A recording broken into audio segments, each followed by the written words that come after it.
couldn't imagine who could have done this and why. A community in shock tonight after police say a shooting badly injured a Corbin businessman. What investigators say led to a deadly shooting in Rowan County involving a Kentucky State Police trooper. WKYT investigates property tax delinquents, which property owners owe the most to Fayette County.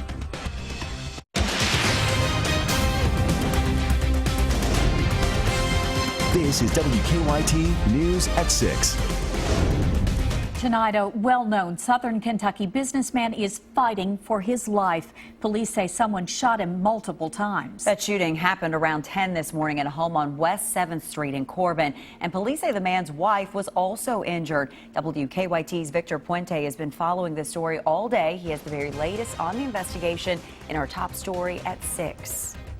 Corbin police tell me they won't be releasing any more information in this case until they've had a chance to talk to this man's wife, who is also in the hospital.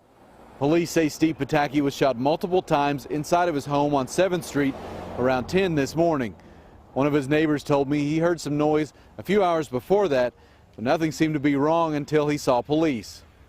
I've never seen no trouble out of them. They've always been good people. Pataki was taken to the University of Tennessee Hospital in Knoxville. His wife was taken to the hospital in Corbin. Police wouldn't say how she was injured. A friend of the family said his parents were upset because they had no idea what was happening. They're very upset because the police wouldn't let them know anything, and they're just tore up very bad, especially his mother. The couple owns a locksmith business as well as a restaurant that opened up a couple of months ago. The manager of that restaurant told me they plan to remain open. I've never seen anything that anybody would even do this. I mean, the only thing they did was work, and come home. When police were first called, they notified a middle school that's a little more than a block from here. That school went into lockdown for about an hour. In Whitley County, Victor Puente, WKYT.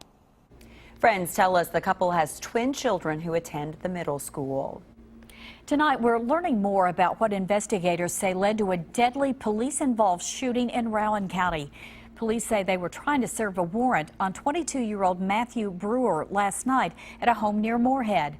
But they say Brewer pointed a gun at them, so a state trooper shot him.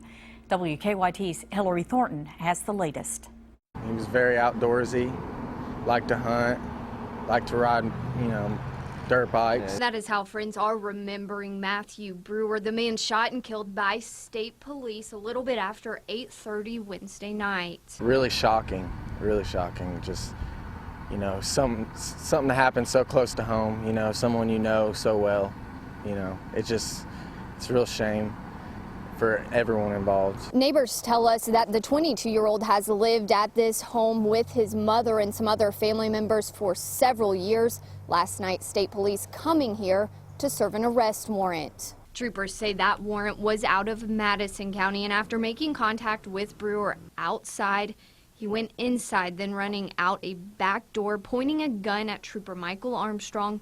Investigators say Trooper Armstrong was then forced to use his weapon. We'll be remembered as a good man and, a loving person, and we all have our problems, but, he's a good person. Both friends and neighbors in the area say allegations of pointing a gun at a police officer does not necessarily sound like something Brewer would do. I just think he was probably on drugs and alcohol or something like that, or he would not have done anything like that. The shooting does remain under investigation by state police. In Rowan County, Hillary Thornton, WKYT. Now, police say the warrant for Brewer was on charges of reporting a false incident, leaving the scene of an accident, possession of marijuana, and having an open container. We now know the name of a northern Kentucky man who died in a crash on Interstate 75 in Lexington last weekend. The Fayette County coroner identified him as 36-year-old Jason Washer of Burlington.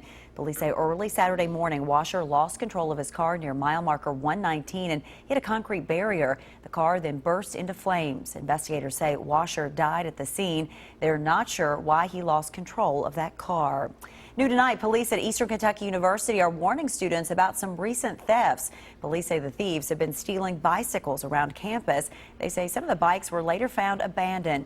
Police haven't said how many bikes were stolen, and there's no word if they have any suspects. They suggest students lock bicycles in a bike rack in a well-lit area. You probably noticed it when you stepped outside today. Some cooler air has arrived in the bluegrass. But it looks like another warm-up is on the way. WKYT Chief Meteorologist Chris Bailey is here to tell us about it. Yeah, indeed. Dealing with a lot of clouds, especially early in the day. And you know what? Southeastern Kentucky, apologies. We're going to try to get you a little sun tomorrow. Said it would be like pulling teeth to get a little sun into the mountains today. But look outside. Jackson weather cam. Clouds over top. But to make up for it, you've got the explosion of fall colors now showing up in the mountains, and those fall colors are really going to take off as we go through the next several days. So overcast conditions there, and let's contrast that with a beautiful sky right now here in Lexington. Mostly clear skies to the north, mostly cloudy skies to the south, with everybody for the most part into the mid-60s. Look at the trio, though, of 59-degree thermometers. Prestonsburg, Jackson, and Somerset. Overall, it's been a day that is fairly typical for the middle of October in terms of mid and upper 60s. Defender Radar Network, no precipitation. Still may squeeze out a little drizzle into the Big Sandy Valley, Licking River Valley, but overall high pressure nosing its way on in from the north. That'll take control of the skies throughout this evening as the sun sets. Temperatures drop quickly through the 50s on a crisp northerly breeze that will usher in some upper 40s by the time we roll toward 11 o'clock this evening. When I come back in just a matter of minutes, we're going to talk about the weekend forecast and how we are going to warm it up, but will we get away with a dry sky? Hour by hour forecast with a couple of issues when I come back in a few.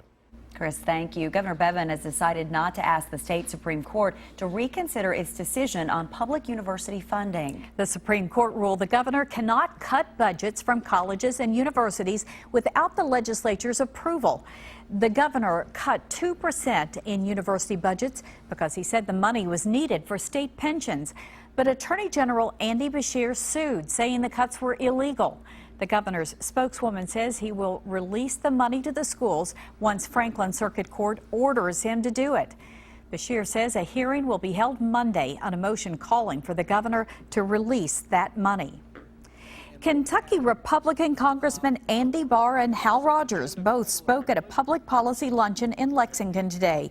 The focus was on encouraging Lexington businesses to invest in Eastern Kentucky. We also asked Congressman Rogers about the presidential race. In the last week, some Republicans have said they'll no longer support GOP nominee Donald Trump after hearing a tape of him making lewd comments about women. But Congressman Rogers says he'll still vote for Trump. Well, I support him. I don't like some of the language that's been published lately. It's abhorrent.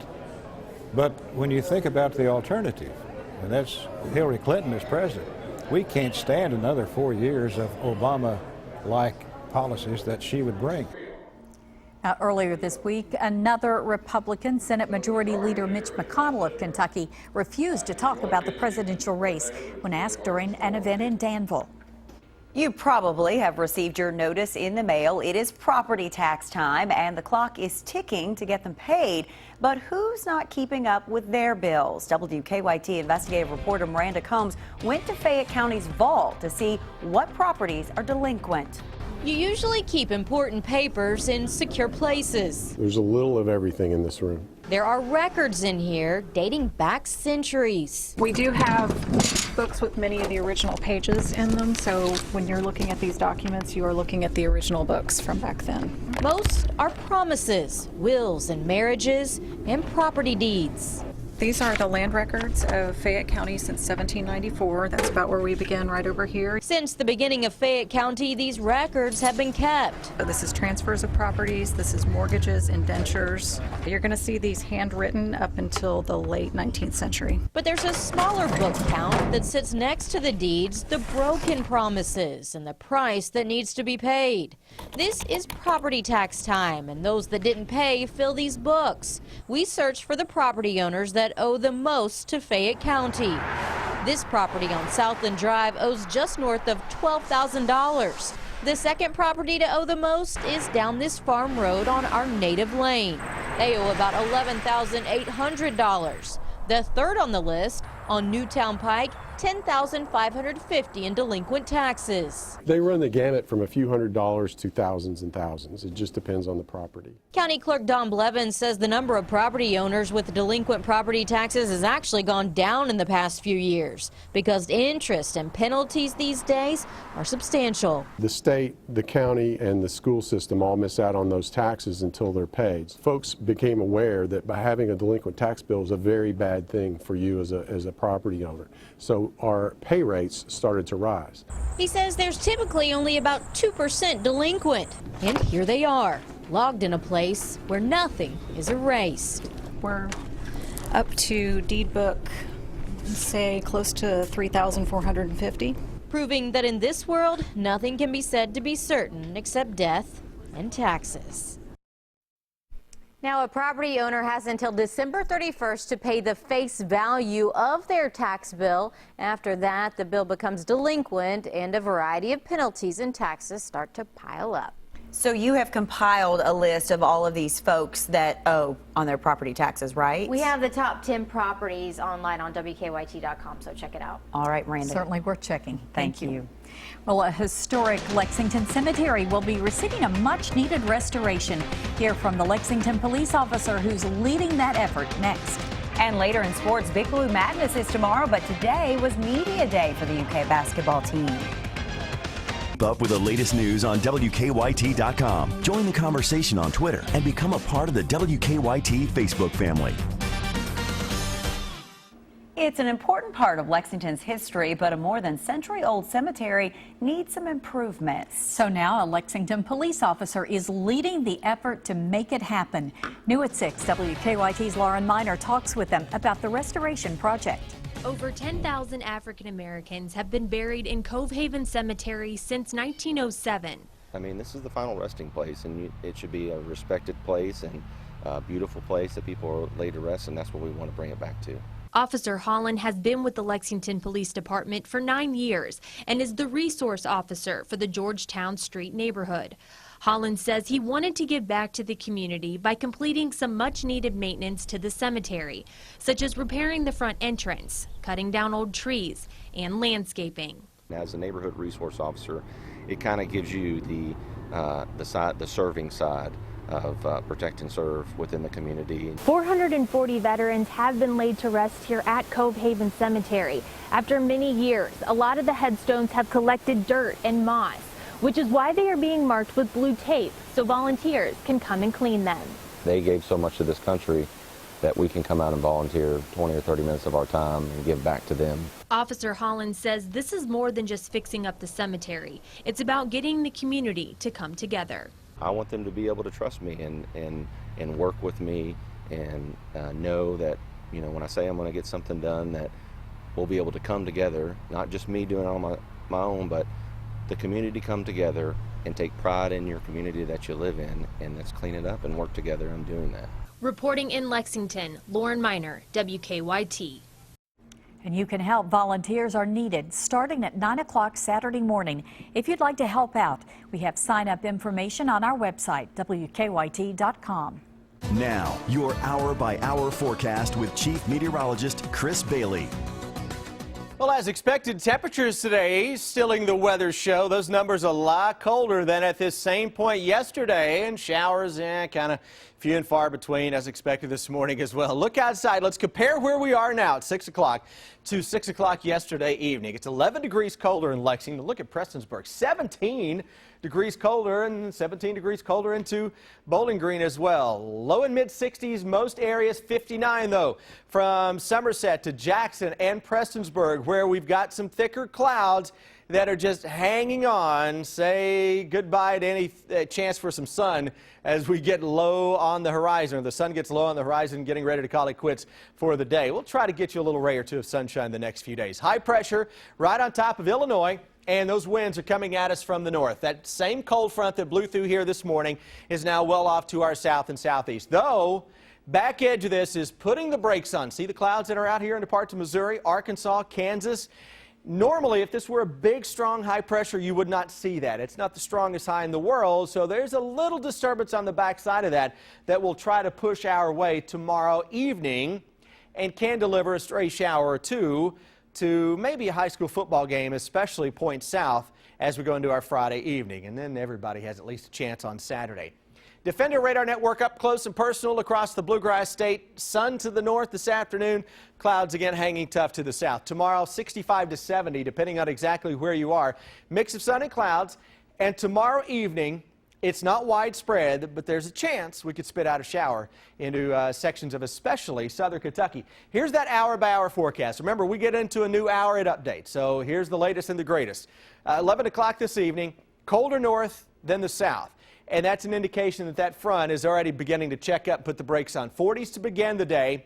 Mix of sun and high clouds tomorrow afternoon. And look at 5 o'clock. This model says I could see a shower trying to pop southern Kentucky, and the flow comes from the southwest. Now, that's a milder flow, he says, coming from the southwest right on into the day on Saturday. So at no point am I expecting anything just terribly widespread in terms of rain. But a shower or two will be on your Defender Radar Network right on into Saturday. As temperatures start to come way up, we could be talking about some mid to upper 70s. And that's a sign of things to come. Look at how we start the day on Sunday. Upper 50s to around 60. Earlier this week, we thought a front would get in here. Well, that front's going to get toward the Ohio River, stop, and then go back to the north. So it's not going to get into Kentucky. So you know what that means? It is full steam ahead to another warm stretch of fall days. Upper 70s to near 80 on Sunday. I could see some low 80s Monday and Tuesday on a gusty southwesterly wind. Indications are, though, into next week, we turn much cooler and may turn much wetter during that time with the big storm system. Summer's sticking around with us. It's trying to, all right? It's one of those patterns to where we go up, but then we may crash back down. We've seen it before. Yep. Thank you. All right. Just ahead, we're talking basketball, media day for Cal's Cats. And John Calipari talking again about winning titles and having players drafted. And big man Isaac Humphries really looking to come into his own this season. Keep it right here for sports on WKYT.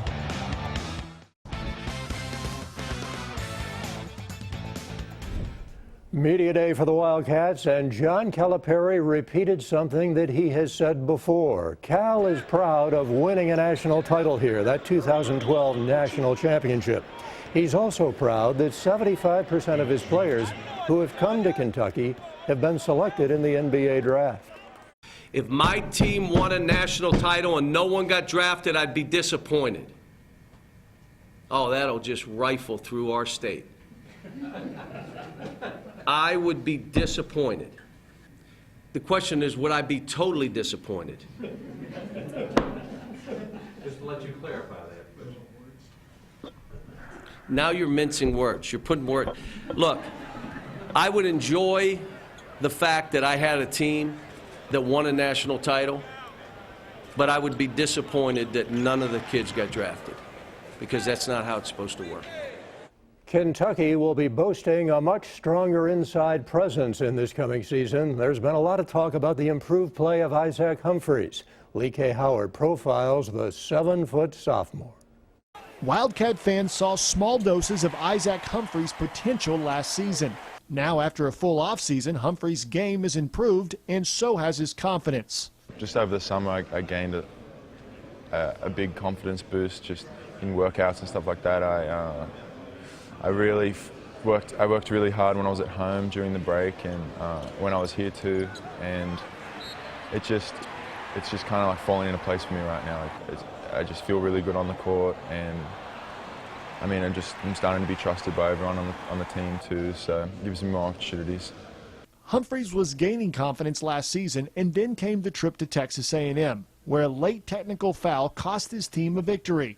It was a moment that he still hasn't gotten over. Eventually, I was obviously devastated as soon as it happened and the result and everything that happened, but I mean, I don't know, I'm never going to live that down. I assume that every time I'm playing, someone's going to be talking about it, but it's all right. It happened, and we ended up getting them back in the end, so. Another thing that gives Humphries confidence is he's now one of the veterans as an 18-year-old sophomore. I feel confidence comes with repetition, and last year I was behind so many great players, like I didn't really get the opportunity to gain my confidence.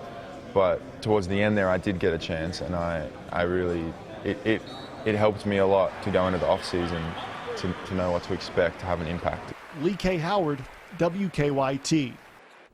Thank you, Lee K. It'll be Big Blue Madness tomorrow night. We'll get you set at 5:30 on the CW Lexington. It's Before the Madness with Dave Baker and Christy Thomas, a 90-minute preview of this year's Wildcats. And we will be back with you a little bit late tonight because we have Thursday night football. Chargers-Broncos kickoff will be at 8:25. Barb, Amber, back to you. Thank you, Rob. A final check of your first solar forecast is next. And then on the CBS Evening News, how one state is taking new measures to protect its election systems against cyber attacks.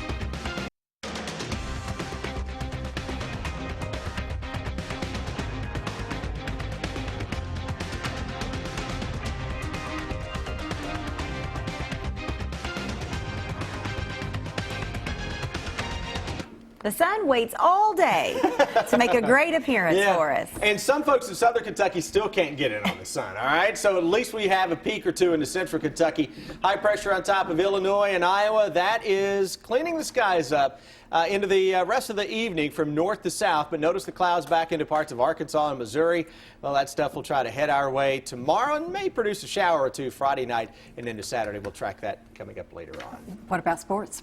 Well, we'll have a lot more on Media Day. Coach Cal talking about his team, trying to figure things out. Isaac Humphreys thinks this team is going to be really good. We'll hear from him late tonight. And we like the way he's thinking. Thanks so much for joining us tonight. We'll see you back here late.